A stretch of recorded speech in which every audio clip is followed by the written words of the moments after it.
What is up guys, Zizou here, and we're going to be learning how to do this simple grid background that has been in a few viral videos that I've seen recently. It's pretty trending, and I like to try to make it a lot easier for you guys and try to give you guys something that you would love to use in the background of your videos. So what you want to do is you want to open up your Adobe After Effects, and you want to come to File, New, start a new project, and open up your composition.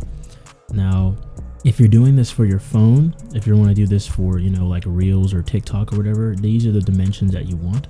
You want 1080 by 1920. And if you are doing basically the opposite, if you're doing a video for YouTube or something like that, you're going to do 1920 by 1080. But for the sake of this video, we're just going to do the phone dimensions. Make sure your frame rate is 60 frames per second. It just looks so much smoother that way. 30 frames is not going to do it. 59.9 is not going to do it either. So we're going to go down here. You want to get your comp, and you want to go layer, new, and solid. Now you can do any color here because it really doesn't matter, but what you want to do is you want to come to your effects and presets, and you want to type in gradient ramp, and you want to drag that onto your solid. Now these are your colors. I like to kind of scale it a little bit. We're going to do a blue, and this is our main blue. So you can come all the way up here, but if you're wanting like a darker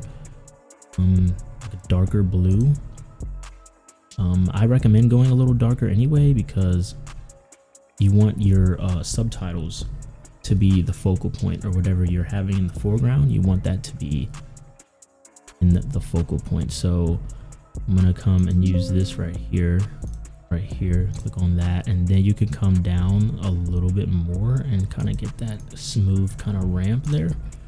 That looks pretty cool already. Now you want to go to a layer, new, and solid again, and this time you want to go to your effects and presets and type in grid. You want to drag that in there. So now you have this, but this is not really, it doesn't really look nice. But you want to come up here and go with size from width and height sliders. I usually go 100 for both of these, and you get this decent looking grid here. Really what you want to do is you want to come and you want to hit T on your keyboard. Make sure you have this selected. You can rename this as your grid here, and you want to hit T on your keyboard. And I like to bring this down to anywhere from 10 to 15 for your opacity, and you can go 12 or 10 to 15, whichever you want. But as you can see, you can still see it. It's still there. And honestly, I don't really like how blue this is. I'm gonna go just a tad bit darker, and you'll see why here in a second. So we're gonna go to layer, new, adjustment layer, and you want this on top of everything. So make sure this is up. I did shape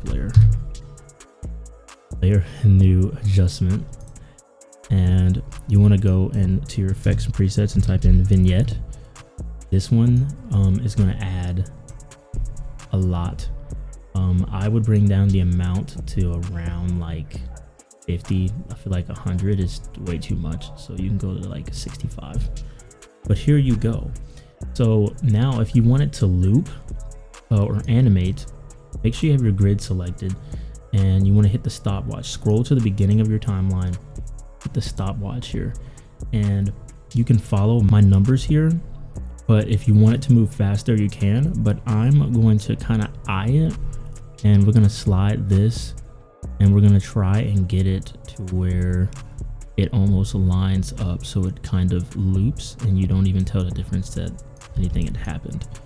So you can play that here, and then we can see,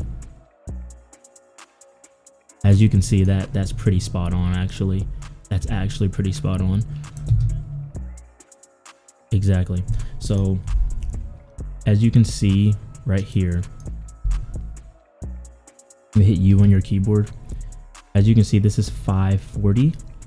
Scroll all the way over here.